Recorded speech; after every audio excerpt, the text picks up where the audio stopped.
Kalau Islam percaya firman Allah menjadi buku, menjadi Al-Quran, maka kita percaya firman Allah jadi manusia, yaitu tanpa Al-Quran mereka tidak mungkin mengenal Allah. Tanpa Yesus kita tidak mungkin mengenal Bapa. Bedanya mereka firman Allah jadi buku, kita firman Allah menjadi manusia. Imanmu sedang lemah? Jangan menyerah. Dalam sesi tanya jawab bersama Elia Mairan ini, kamu akan menemukan jawaban rohani yang menguatkan iman, membuka pengertian, dan meneguhkan hati di tengah pergumulan hidup. Tonton sampai habis, karena bagian akhir bisa jadi jawaban yang kamu cari selama ini. Ya, bagi Bapak Ibu Saudara yang punya pertanyaan kepada Kak Elia, monggo silakan. Mungkin kita batasi 3 pertanyaan. 3 dulu pertanyaannya. Ya, Rifan boleh berdiri satu-satu atau langsung? Iya, Satu-satu. langsung aja ya. 3-3 aja. Langsung 3-3 ya, Rifan dulu. Pak Holi, satu lagi yang mau bertanya? Ya, silakan dulu Rifan. Selamat pagi buat Mas Elia Miron. Perkenalkan nama saya Rifan. Di sini pertanyaan saya simpel aja, tapi itu selalu menjadi isi kepala saya gitu. Kenapa sulit sekali bagi orang awam untuk menerima Trinitas? Terima kasih. Ya. Lagi yang kedua siapa? Yang kedua, Pak Holi. Boleh berdiri aja Pak Holi. Berdiri, yang mau bertanya langsung berdiri biar dikasih mic.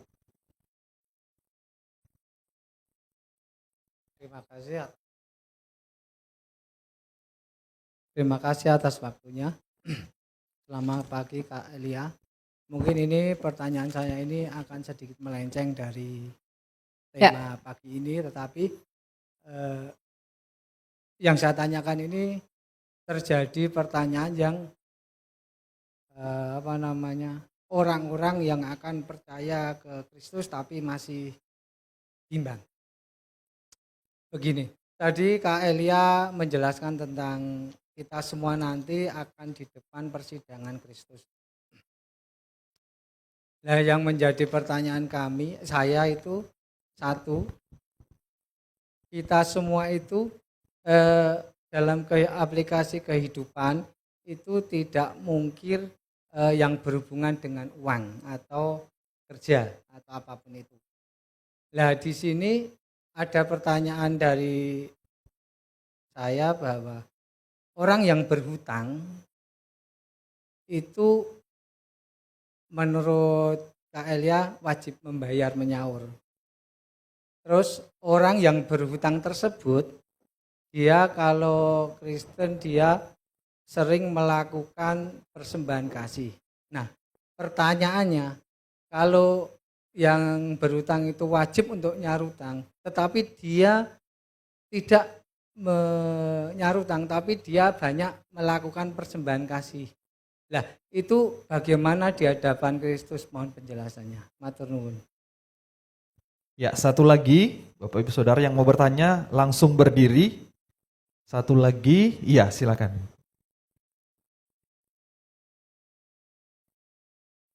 Sebelumnya terima kasih, perkenalkan saya Elisa, izin bertanya Kak Elia. Jadi saya memikirkan di tengah zaman ini, remaja maupun dari kalangan segalanya, yaitu dari anak kecil maupun muda atau yang tua, ingin menanyakan bagaimana cara kita belajar kitab suci agar dalam pelaksanaannya kita dapat mengetahui hikmatnya. Begitu. Terima kasih. Oke, ya. Oke, langsung jawab ya. Iya, langsung. Yang pertama tadi pertanyaan mengenai mengapa orang itu sulit mengerti Trinitas. Orang itu sulit mengerti Trinitas karena yang pertama mereka tidak belajar. Kemudian istilah yang digunakan dalam penjabaran Trinitas dalam hal ini adalah kata pribadi, itu sering disalahpahami. Jadi ketika dikatakan Trinitas 3 pribadi dalam satu hakikat, pribadi di sana langsung berpikir seperti 3 orang manusia di dalam satu hakikat. Itu yang membuat istilah itu yang membuat mereka itu terbelenggu. Itu yang membuat mereka itu pusing dan bingung. Makanya saya lebih suka menjelaskan Trinitas itu seperti pengakuan iman di Nikea tahun 325, yaitu pengakuan iman Nikea Konstantinopel. Konsili yang pertama di dalam 7 konsili ekumenis gereja, yaitu tentang bahwa tidak disebut pribadi, tapi disebut dengan hipostasis. Nah, apa ini hipostasis? Simpelnya, hipostasis itu adalah realita. Jadi Allah Tritunggal itu tidak lebih disebut 3 pribadi dalam satu hakikat, tapi akan disebut 3 realita dalam satu hakikat. Sama seperti saya adalah satu hakikat manusia, tapi di dalam satu hakikat saya ada 3 realita. Saya punya tubuh, saya punya firman, saya punya roh. Tubuh saya adalah wujud saya. Firman saya, oleh firman saya menciptakan dan melakukan apapun yang saya mau. Oleh roh saya hidup. Tubuh saya bukan firman, firman saya bukan roh saya. Tapi bagaimanapun hanya ada satu hakikat manusia. Bapa itu adalah realita. Dan di dalam Bapa itu adalah wujudnya Allah itu. Tak kelihatan, tak terhampiri, itulah Sang Bapa itu. Di dalam Sang Bapa, dia memiliki firman, yang oleh firman ini dia menjadikan segala sesuatu. Makanya berfirmanlah Allah jadilah terang, berarti Allah Sang Bapa menjadikan terang menggunakan firman-Nya. Nah, selain memiliki firman, dia juga memiliki roh, yang oleh roh ini ia menghidupi segala sesuatu. Ayub 33 ayat 4. Makanya dalam 1 Korintus 8 ayat 6 dan 7 dikatakan apa? Bagi kita hanya ada satu Allah saja, yaitu Bapa. Jadi memang Allah Sang Bapa yang memiliki firman dan roh. Jadi kalau Bapa adalah Allah, ingat, kalau Bapa adalah Allah, maka firman-Nya Bapa dan rohnya Bapa pastilah Allah. Yesus itu siapa? Firman yang menjadi manusia. Kalau Islam percaya firman Allah menjadi buku, menjadi Al-Quran, maka kita percaya firman Allah jadi manusia, yaitu Tanpa Al-Quran mereka tidak mungkin mengenal Allah. Tanpa Yesus kita tidak mungkin mengenal Bapa. Bedanya mereka firman Allah jadi buku, kita firman Allah menjadi manusia. Gitu loh. Jadi kata-katanya itu yang kadang membuat orang susah mengerti. Jadi ketika kita menjelaskan kepada orang di luar Kristen, Allah kami itu 3 pribadi satu hakikat, mereka udah pusing duluan. 3 pribadi, gimana? 3 pribadi? 3 pribadi seperti saya, Anda, 3. Kami 3 kok, tapi tetap satu tetap 3. Pusing kan? Oh ya, tapi Alkitab berkata Allah yang Esa adalah Bapa, di dalam dirinya dia memiliki firman. Logos dalam bahasa Yunaninya, ilmu, kecerdasannya, yang oleh firmannya itu dia mencipta segala sesuatu. Oleh firmannya itu kita bisa mengenal Allah itu. Kalian bisa nggak kenal saya tanpa firman saya yang jadi suara di telinga Anda?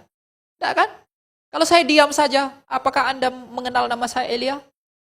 Apakah Anda tahu bahwa saya tinggal di Jakarta? Saya diam-diam aja begini. Anda tidak akan mengenal saya. Tapi Anda mengenal saya itu karena firman saya menjadi suara di telinga kamu. Maka Allah Sang Bapa yang tak kelihatan itu dikenal oleh manusia melalui firman-Nya yang jadi manusia. Makanya Tuhan Yesus bersabda bahwa tak seorang pun yang mengenal Bapa kecuali anak. Ia pun berkata, akulah jalan, dialah jalan itu, dan kebenaran itu, dan hidup itu, dan tak seorang pun yang dapat datang kepada Bapa yang tak terhampiri itu, kalau tidak melalui karena aku yang ngenalin Bapa itu kepada kamu. Jadi kalau kamu menyangkal aku, kamu menyangkal Bapakku. Kalau kamu menolak aku, kamu menolak Bapakku. Jadi kalau kamu tolak Yesus, kamu menolak Bapa. Makanya dalam suatu video di channel YouTube saya menegaskan bahwa Allah Sang Bapa bukanlah Allah SWT-nya orang Islam. Saya tegaskan itu. Beberapa polemik dari mereka itu terlalu pede mengatakan bahwa Allah Bapa adalah Allah SWT mereka. Tidak. Kapan kamu menyebut Allahmu sebagai Bapa? Tidak pernah. Jadi dalam rangka berdialog dengan mereka, orang Muslim, kita harus tegaskan ada hal-hal yang perlu berbeda. Agar mereka bukannya tidak ada alasan bagi mereka untuk tidak mengerti, tapi mereka yang memang mau menolak. Jadi ketika dikatakan bahwa Tritunggal itu berbicara tentang 3 Tuhan, no. Perjanjian Lama Ulangan 6 berkata Allah itu esa. Perjanjian Baru Tuhan Yesus mengatakan Allah itu pun esa. Bahkan setelah kitab suci, setelah Yesus naik ke surga, Konsili Iman Nikea Konstantinopel 325 mengatakan, aku percaya kepada satu Allah. Jadi sebelum Yesus datang percaya satu Allah. Setelah Yesus datang percaya satu Allah. Yesus naik ke surga percaya juga satu Allah. Tapi kalau dikatakan Trinitas 3 Allah, kamu yang mau salah paham. Alkitab mengatakan jelas satu Allah. Tapi bagaimanakah Allah yang satu itu? Dijelaskan dengan Trinitas. Satu, batu pun satu, apakah dia Allah? Tapi Allah itu adalah yang hidup. Mengapa dia hidup? Dia memiliki firman dengan mencipta dan dia memiliki roh dengan menghidupkan. Jadi Allah kita tuh Allah yang hidup. Bukan Allah yang mati. Dan saya katakan Allah itu harus Trinitas. Tidak boleh tidak Trinitas.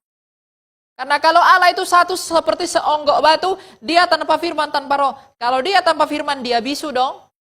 Dia tidak bisa cipta.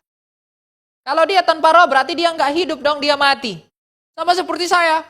Kalau saya kalau saya tanpa firman, saya bisu. Kalau saya tanpa roh, saya mayat. Kalau saya tanpa tubuh, saya Casper. Tidak manusia kan? Betul tidak? Jadi tubuh, firman, dan roh saya bisa dipisahkan nggak? Tidak boleh. Makanya Allah Tritunggal itu pun tidak dapat dipisahkan tapi bisa dibedakan. Sama seperti tubuh, firman, roh saya tidak dapat dipisahkan tapi bisa dibedakan. Kalau ini kau pisahkan saya jadi Casper. Kalau ini mau saya pisahkan bos saya bisu. Ya. Kalau tubuh saya ya begitulah. Anda tahu kan? Nah, Allah Tritunggal itu pun tidak bisa dipisahkan. Bapa, firmannya, rohnya sendiri itu tidak bisa dipisahkan. Jadi tetap hanya ada satu Allah. Mengerti? Gampang kan? Ya meskipun ini hanya buka-bukanya. Kalau belajar lebih dalam nanti tentang perikoresisnya, kenyataan, kekekalan apa itu ribet sekali. Percayalah. Itu akan ribet. Akan repot nanti. Lalu dia bagaimana usianya, bagaimana begini-begini. Nah, saya yang sudah pelajari itu pun agak bingung. Oh iya ya, begitu juga ya. Nah. Dan mengapa Allah itu harus Tritunggal? Kita mengakui enggak Allah itu kasih? Betul enggak Allah kasih? Nah, Allah itu kasih. Kalau Allah itu kasih, Allah itu kekal enggak? Kalau Allah itu kasih, Allah itu kekal, sejak kekekalan ketika belum ada apapun, siapa yang dikasihi oleh dia? Ayo. Nah kalau bukan Tritunggal, tidak bisa jawab ini. Tapi Yesus berkata, ya Bapa, permuliakanlah aku dengan kemuliaan yang kumiliki di hadiratmu sebelum dunia ini ada. Berarti yang dikasihi oleh Bapa sejak kekal adalah firman-Nya sendiri. Firman-Nya mengasihi Bapaknya dialiri oleh Roh Kudus. Jadi Roh Kudus itulah yang mencurahkan kasih dari Bapa kepada Putra, yang mencurahkan kasih dari Putra kepada Bapa. Makanya ketika peristiwa pembaptisan, Yesus dibaptis, ada berpati simbol Roh Kudus, apa suara Bapa dari surga? Inilah anak yang kukasihi, kepadanya lah aku berkenan. Jadi kasih Bapa itu dialiri melalui rohnya yang kudus itu.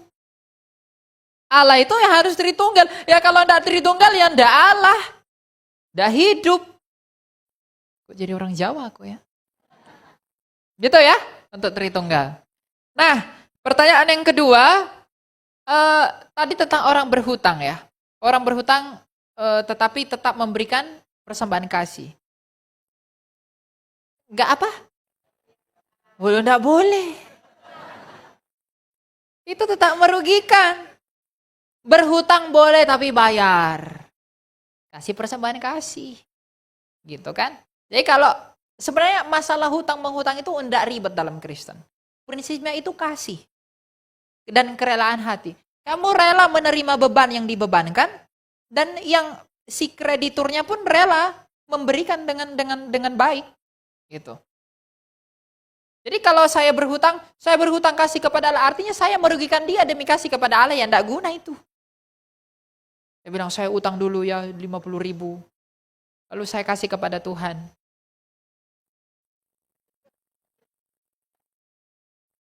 Ayat Alkitab bilang apa? Berikanlah apa yang ada padamu. Jangan yang gak ada padamu, kau berikan. 2 Korintus 9 ayat 7 mengatakan apa? Bahwa berilah menurut kerelaan Maksudnya rela gak kau berhutang? Enggak kan? Berhutang demi kasih, enggak boleh. Apa yang ada padamu, seperti janda dan itu. Dan orang Farisi itu, janda hanya beri apa yang dia punya, tapi siapa yang dipuji oleh Tuhan Yesus? Tuhan tuh tidak melihat berapa banyak duit yang kamu beri, tapi ketulusan hati dan niat dari hatimu. Tuntutan perjanjian baru bukan 10% loh, seluruhnya. Berikan apa yang baru. Tuhan Yesus bilang apa? Ikutlah aku, juallah semua milikmu. Ikut enggak dia? Enggak kan? Pergi dia dengan bersedih kan? Itulah. Tapi Tuhan tidak ajarkan berhutanglah engkau. Tidak ajarkan begitu kan? Apa yang ada padamu itu yang kamu berikan. Jadi kalau orang berhutang dia merugikan orang lain lalu kasih kepada Allah. Itu hanya seperti gali lubang tutup lubang. Ya. Jadi itu tidak diperkenankan. Lalu yang ketiga tadi, bagaimana membaca kitab suci bagi anak-anak muda. Bagaimana, bukan tepatnya bagaimana membacanya, tapi bagaimana menumbuhkan cinta untuk membaca. Semua orang melakukan sesuatu karena suka kan? Karena cinta. Makanya saya katakan dari tadi dalam khotbah saya, kalau kita tidak mengerti siapa kita di hadapan Allah, John Calvin, seorang reformator gereja, dia pernah berkata apa? Dalam bukunya Institutio, dia berkata, tanpa pengenalan akan Allah, kita tidak akan mengenali siapa diri kita. Tanpa mengenali diri kita, kita tidak mungkin bisa mengenali Allah. Makanya kita perlu tahu, kita perlu menyadari dosa-dosa kita. Kita perlu menyadari bahwa kita tidak bisa berbuat apa-apa. Ketika kita sadar demikian, lalu kita melihat kepada Allah, kita sadar betapa besarnya cinta Allah, maka cinta kita semakin bertumbuh, dan kita memberikan diri dengan rela mempelajari firman-Nya Dia. Jadi, cara kita untuk menumbuhkan kecintaan kepada firman Tuhan itu apa? Sadari siapa dirimu dulu. Kalau kamu tidak sadar siapa dirimu, kamu nggak akan mau menuntun diri kepada Allah. Karena Tuhan Yesus berkata apa? Datanglah kepadaku yang berbeban berat. Aku akan memberikan kelegaan kepadamu. Kalau kita tidak berbeban berat, kita nggak akan datang kepada Dia. Nah, bagaimana cara kita agar kita sadar bahwa kita berbeban berat? Rendah hati dan mengakui itu. Berbeban berat di sini bukan karena masalah banyak utang, ya. Bukan. Berbeban berat di sini ini jiwa. Jiwa setiap orang itu berbeban berat karena takut pada kematian. Jadi jiwa yang berbeban berat itu harus dituntun kepada Kristus. Yang dengan demikian semakin kita mengerti tentang Dia, kita akan semakin dituntun dalam kepenuhan kebenarannya Dia. Maka kita akan semakin mencintai Dia. Simpelnya deh. Kenapa kamu mau jalan sama pacarmu terus? Tiap malam makan ke kafe. Tiap malam teleponan. Kenapa kamu mau begitu? Kenapa cintamu semakin, kalau orang Batak tuh bilang melabap. Kenapa cintamu semakin besar kepada pasanganmu? Karena ada hal yang kamu sukai dari dia kan? Karena ada hal yang membuatmu jatuh cinta kan? Nah, kalau kita tidak menyadari ada hal yang membuat kita jatuh cinta kepada Tuhan, kita nggak mungkin memberi waktu buat Dia. Jadi sadari dulu pengorbanannya, salibnya. Makanya khotbah-khotbah saya tuh saya enggak pernah berkhotbah, kau akan diberkati, enggak. Saya fokus menceritakan betapa besarnya cinta Kristus. Agar ketika kita merenungkan cintanya Dia itu, cinta kita pun semakin bertumbuh. Kalau cinta kita semakin bertumbuh, otomatis kita akan mengikuti perbuatan yang Dia mau. Kenapa kamu melakukan semua yang diinginkan pacarmu? Kenapa kamu tunduk kepada keinginan kekasihmu? Karena cintamu kan? Kamu melakukan semuanya karena cintamu kan? Nah, kalau kita mencintai Kristus, kita akan melakukan apa yang dia sukai. Pacarmu ingin es krim, rasa stroberi campur gula, campur durian. Kamu cari itu. Kenapa kamu melakukan itu? Karena cintamu bukan? Nah, kalau kita sungguh-sungguh mengasihi Kristus, kita pun akan melakukan apa yang dia suka. Jadi cintai dulu dia. Bagaimana menumbuhkan cinta kita kepada dia? Rendah hatilah. Akuilah siapa kita di hadapan dia. Tanpa pengakuan akan diri kita sendiri, kita tidak akan bisa mencintai dia. Sama seperti orang Farisi. Mereka tidak mencintai Kristus karena mereka meninggikan diri atas Kristus. Tapi seperti Rasul mencintai Kristus karena mereka merendahkan diri demi Kristus. Seperti penjahat di sebelahnya Kristus, yang satunya tidak mengakui Kristus, meninggikan dirinya, tapi yang satunya telah merendahkan dirinya dan mengakui. Lalu yang selamat yang mana? Yang merendahkan ketika dia mengakui, dia berkata kepada penjahat di sebelahnya, tidak tahukah engkau bahwa kita ini layak mendapat hukuman karena kita berdosa, tapi dia ini tidak layak. Kata penjahat di sebelahnya kepada Yesus, Yesus ini tidak layak menerima hukuman yang demikian. Kita ini layak.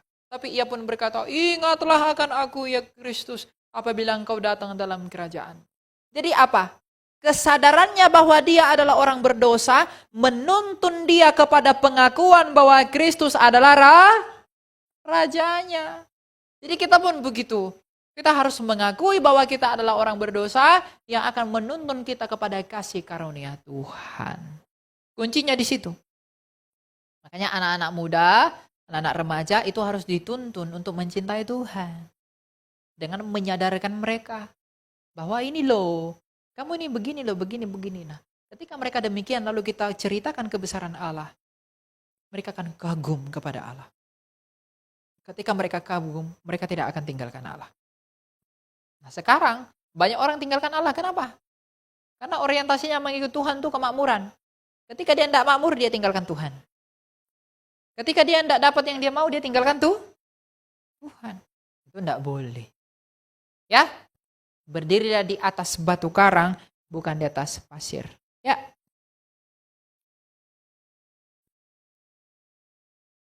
Oh iya, terima kasih Elia atas jawabannya. Pastor Jerry, berapa pertanyaan lagi kira-kira? 2 pertanyaan lagi Bapak Ibu Saudara, ya langsung. Ya, nama. Ya, terima kasih atas kesempatan yang sangat luar biasa ini. Saya akan mempertanyakan sebetulnya pertanyaan yang kurang apa ya, karena ini mempertanyakan tentang keputusan Tuhan. Jadi begini, kita sering menyebut kita ini umat pilihan Tuhan ya. Berarti kalau umat pilihan itu ada yang tidak dipilih. Dan ini menjadi keputusan Tuhan. Dasar ayatnya Roma 8 ayat 29 dan 30. Demikian firman Tuhan. Sebab semua orang yang dipilihnya dari semula, mereka juga ditentukannya dari semula untuk menjadi serupa dengan gambaran anaknya.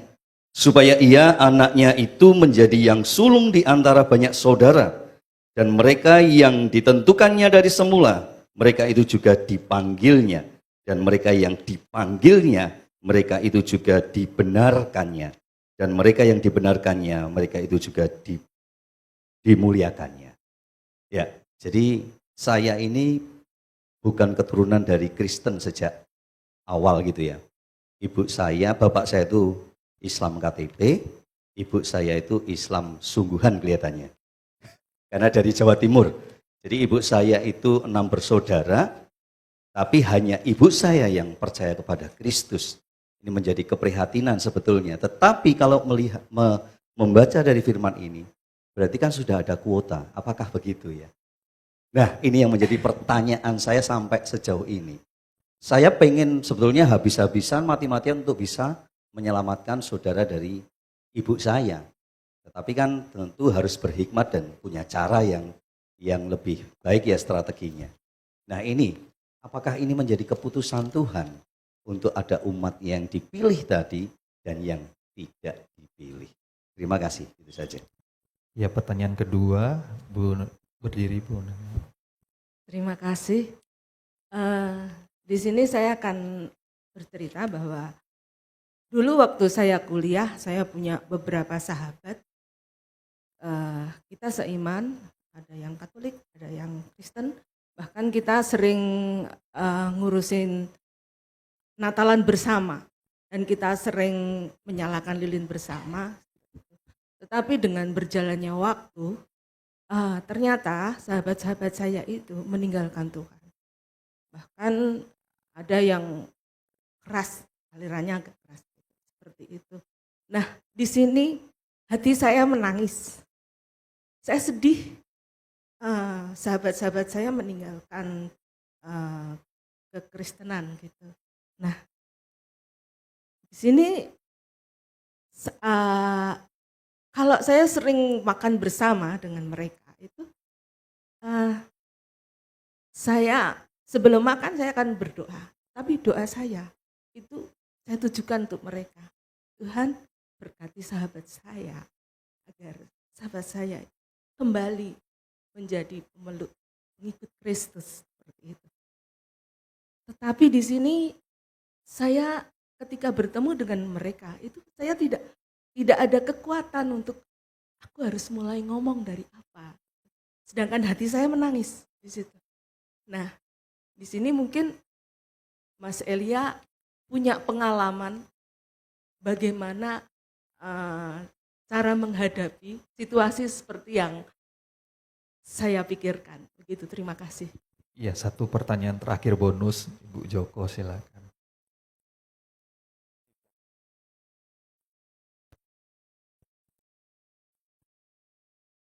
Salam, selamat siang. Saudara Elia Meron, senang sekali bertemu dengan saudara.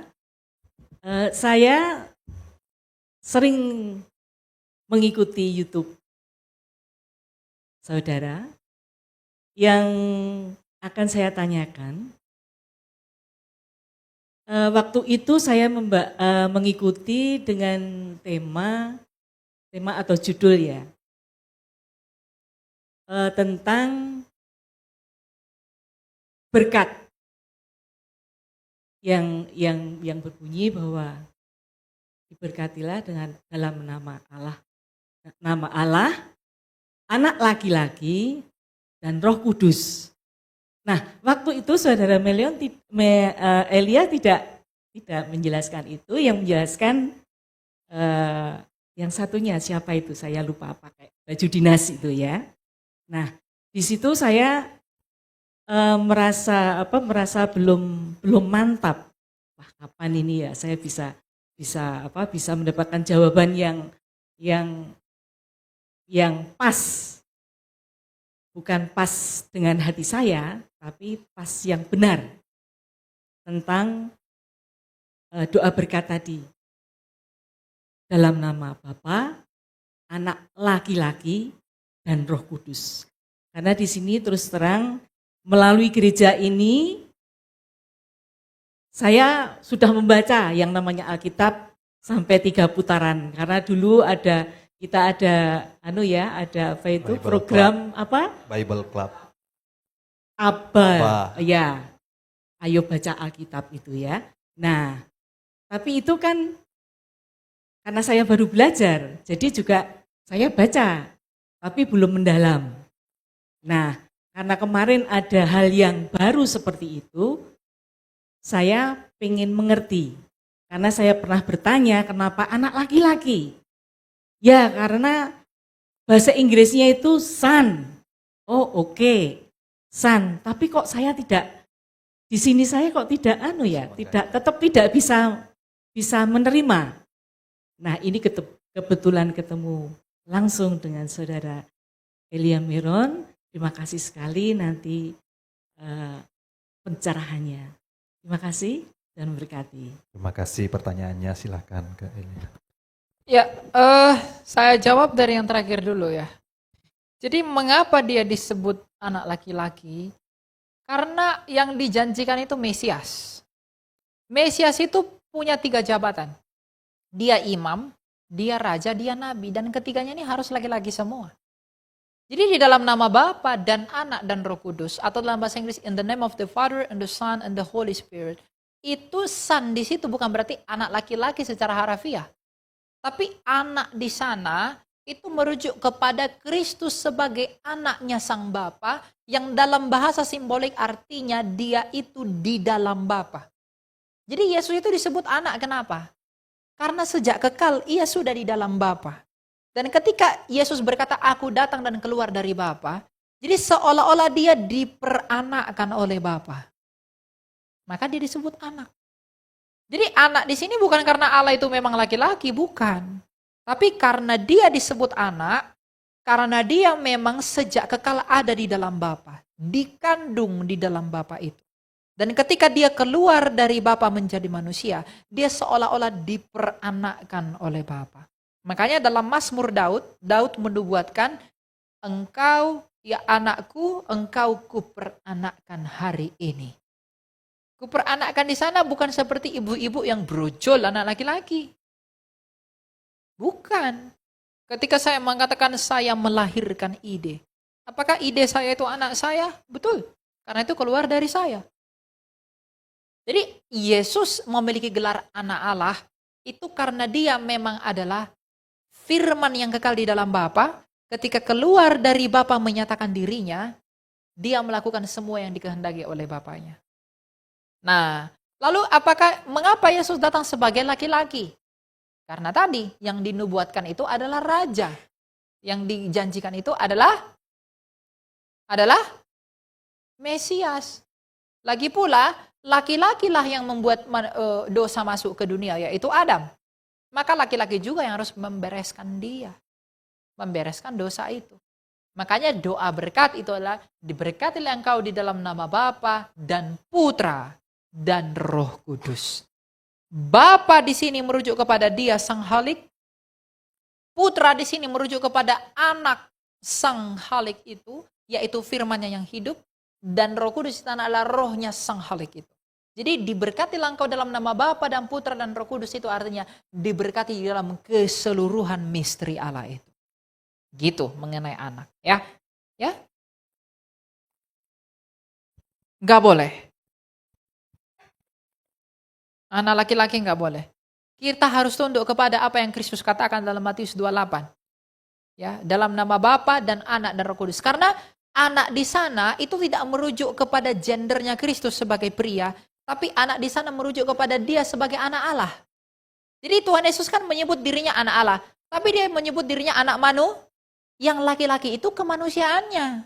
Kealahannya bukan laki-laki. Nah, forma baptisan itu dibaptiskan di dalam nama Bapa dan Anak dan Roh Kudus. Di sana merujuk kepada pribadinya Kristus itu, yang punya dua kodrat. Jadi tidak boleh diganti dengan anak laki-laki. Ya, oke. Nah, lalu tadi pertanyaan yang pertama itu tentang apa tadi ya? Yang dipilih. Oh iya, Roma. saya udah siapkan ayatnya tapi lupa. Nah, tentang gimana dengan orang yang saya injili, apakah mereka dipilih atau tidak? Nah, mungkin ini agak berbenturan dengan pandangan Calvin. Karena Calvin percaya Allah itu secara aktif ngepredestinasiin manusia. Saya tidak sepakat dengan pandangan itu secara penuh. Meskipun ada hal yang dapat dielaborasi. Tapi saya punya hal yang lain yang mau saya beritahu tentang penetapan Allah. Ya, ini bacanya harus pelan-pelan. Tidak boleh begini-begini. Karena Alkitab ya begitu. Paulus ini berbicara dengan bahasa yang tingkat dewa. Makanya Petrus pun mengakui bahwa surat Paulus ini susah dipahami kan. Nah, apalagi saya yang bukan siapa-siapa ya. Nah, kita baca di sini dikatakan begini. Demikian juga Roh membantu kita dalam kelemahan kita, sebab kita tidak tahu bagaimana sebenarnya harus berdoa, tetapi Roh sendiri menyampaikan permohonan kepada Allah dengan keluhan-keluhan yang tidak terucapkan. Allah yang menyelidiki hati nurani mengetahui maksud Roh ini. Mulai kepanjangan ayat 28. Kita tahu bahwa Dia turut bekerja dalam segala sesuatu demi kebaikan orang-orang yang mengasihi Allah, yaitu mereka yang terpanggil sesuai dengan rencananya. Jadi terpanggil sesuai dengan rencana keselamatannya. Berarti ada orang yang terpanggil dong. Ya kan? Lalu ayat 29, sebab semua orang yang dipilihnya dari semula. Nah, ini yang menjadi masalahnya. Tadi Paulus mengatakan orang terpanggil, tapi dikatakan dipilihnya sejak semula. Lalu mereka juga ditentukannya dari semula untuk menjadi serupa dengan gambar anaknya supaya ia, anaknya itu, Yesus Kristus, menjadi yang sulung di antara banyak saudara. Mereka yang ditentukannya dari semula, mereka itu juga dipanggilnya, mereka yang dipanggilnya, mereka itu juga dibenarkannya, mereka yang dibenarkannya, mereka itu juga dimuliakannya. Ini surat Paulus kan? Kita lihat surat Paulus kepada jemaat di Efesus mengenai penetapan. Efesus 1 ayat 4 dan juga 5. Sebab di dalam Dia, di dalam Kristus, Allah telah memilih kita sebelum dunia dijadikan supaya kita kudus dan tak bercacat di hadapannya. Dalam kasih Ia telah menentukan kita dari semula melalui Yesus Kristus untuk menjadi anak-anaknya. Jadi artinya apa? Apakah yang sudah ada tahu kesimpulannya? Kalau ada tahu saya kasih, enggak ada. Ya. Jadi artinya apa? Artinya begini, penetapan Allah di sana, kan dikatakan kita ditentukan sejak semula melalui Yesus Kristus. Artinya apa? Sejak semula, Allah itu menetapkan semua pilihannya di dalam anaknya. Dan siapa yang memilih anaknya itu, itulah pilihan Allah. Jadi bukan Tuhan mencomot-comot, bukan. Tapi Tuhan menetapkan Yesus Kristus sebagai yang Dia pilih. Makanya dikatakan yang sulung. Dan barang siapa yang mengikuti Kristus itu, dia juga telah ditetapkan sejak semula. Karena kalau Kristus itu telah ditetapkan sejak semula, maka semua orang yang mengikuti Kristus itu juga ditetapkan sejak semula. Itu maksudnya. Jadi saya menetapkan nih, bahwa ruangan ini sebelum konser tanggal 20, ruangan ini, orang yang ada di ruangan ini adalah orang-orang yang akan saya kasih 2 kue pukis. Setiap saya menetapkan tanggal 1, saya menetapkan di tanggal 20 nanti, semua orang yang di ruangan ini, melalui ruangan ini adalah orang yang menerima kue pukis. Nah, semua di tanggal 20, semua orang yang masuk ke sini adalah orang yang saya tetapkan untuk menerima kue pukis itu. Karena saya telah menetapkan terlebih dahulu adalah ruangan ini. Jadi semua orang yang masuk ke ruangan ini adalah orang-orang yang saya tetapkan menerima kue. Jadi kalau saya katakan, saya menetapkan ruangan ini agar orang yang di dalamnya dan melaluinya bisa menerima kue pukis. Lalu tanggal 20, semua orang memilih masuk ruangan ini. Maka orang yang masuk ruangan ini adalah orang yang saya tetapkan untuk menerima kue pukis. Karena sejak semula saya tidak menetapkan orang-orang, saya tidak memilih siapa yang masuk. Tapi saya memilih ruangan ini sendiri. Maka Allah Sang Bapa sejak semula memilih Kristus itu, bahwa siapa yang di dalam anakku ini sejak semula, dia sejak semula sebelum ada segala sesuatu, dia menetapkan Yesus Kristus bahwa siapa yang di dalam firman-Ku ini, dialah yang kutetapkan untuk kuselamatkan. Jadi siapa yang memilih untuk masuk kepada Kristus, dialah orang yang ditetapkan sejak semula untuk diselamatkan. Karena Kristus telah ditetapkan sebelum segala zaman. Itu maksudnya. Susah dimengerti, saya pikir tidak ya. Nah, kalau susah dimengerti nanti ya. Nah, lalu tadi dikatakan mengenai kesaksian ibu, itulah kasih ya, bahwa kita itu prihatin dengan orang yang yang meninggalkan Kristus. Tapi belum berani dengan alasan apa saya tidak tahu. Tapi kalau karena takut, berarti kasihnya belum sempurna. Betul. Di dalam 1 Yohanes 4 ayat yang ke-18, di dalam kasih tidak ada ketakutan. Kasih yang sempurna melenyapkan ketakutan, sebab ketakutan mengandung hukuman, dan siapa yang takut, ia tidak sempurna di dalam kasih. Makanya kasihnya Kristus itu sempurna, sebab ia tidak takut mati. Kasihnya para rasul itu sempurna, kenapa? Karena dia tidak takut mati. Nah kalau kita kasih kita, enggak takutlah nanti aku kehilangan jabatan, aku kehilangan uang apa segala, kasihmu enggak sempurna. Kalau mungkin ibu mengatakan, saya takut karena nanti saya takut kehilangan pertemanan, berarti kasihnya belum sempurna. Jadi kita jangan takut. Karena Tuhan, kita berbuat seperti itu demi siapa? Bukan demi mereka, tapi demi kasih Tuhan kan. Saya melayani Bapak Ibu pun, itu bukan karena ingin dapat pujian darimu. Oh, setiap kepala di sini punya pandangan yang berbeda tentang saya. Kalau saya sibuk ingin memperbaiki diri di hadapan kamu semua, waduh, saya nggak akan pernah bisa.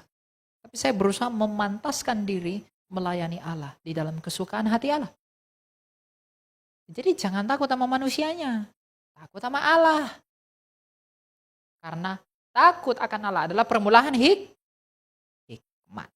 Jadi jangan takut menginjili. Kalau ada orang takut menginjili, dia tidak sempurna dalam kasih. Jadi kalau kamu punya kesaksian, bagikan aja.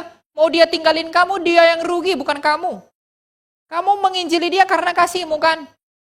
Kamu tidak mau dia jiwanya binasa. Tapi kalau dia tolak itu, dia ejek kamu, dia hina kamu. Oh, saya sering sekali begitu. Dia ejek, oh Tuhanmu kan mati, Tuhanmu kan kegantung, Tuhanmu kan pakai kolor, Tuhanmu begini-begini. Ya, dia tidak mengerti apa misteri dibalik dari kematian Kristus itu.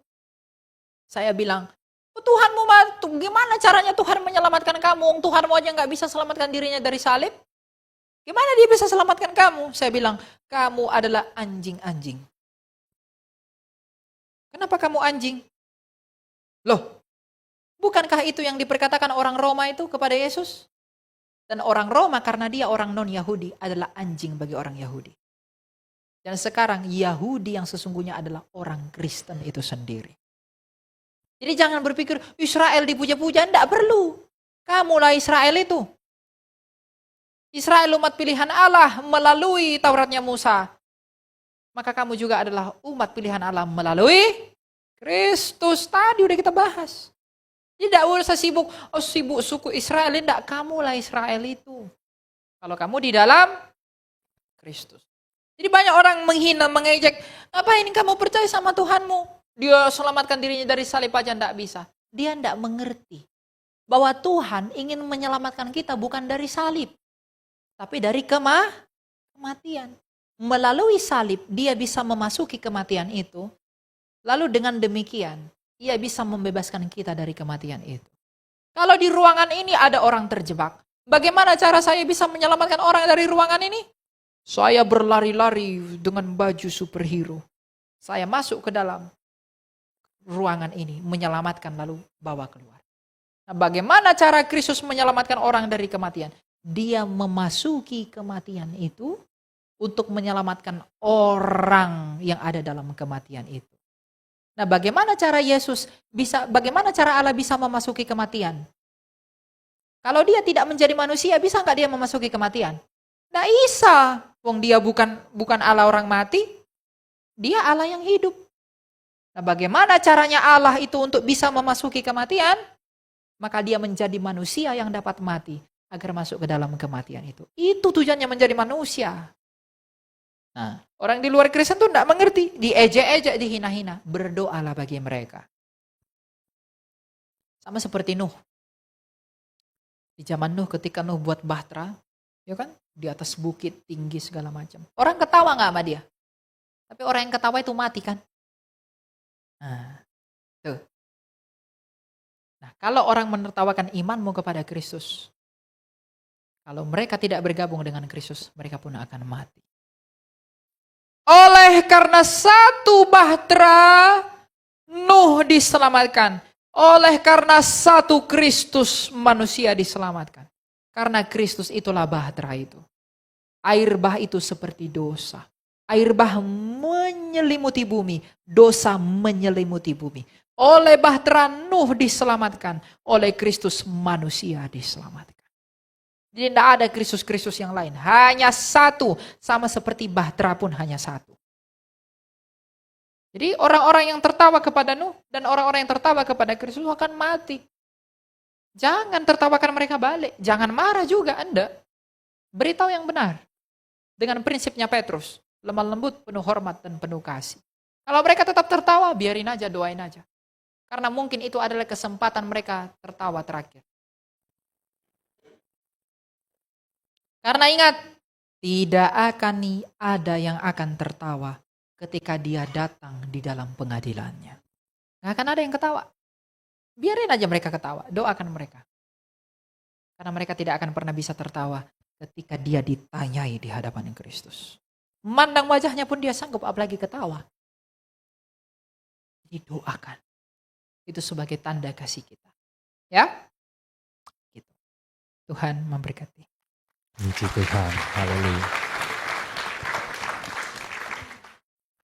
Sayang sekali sesi pertanyaan sudah usai. Terima kasih Saudara Elia. Terima kasih sudah menonton sampai akhir. Jika firman Tuhan ini memberkati saudara, subscribe channel ini dan bagikan video ini kepada keluarga dan teman-teman. Supaya semakin banyak orang mendengar kebenaran firman Tuhan. Tuhan Yesus memberkati.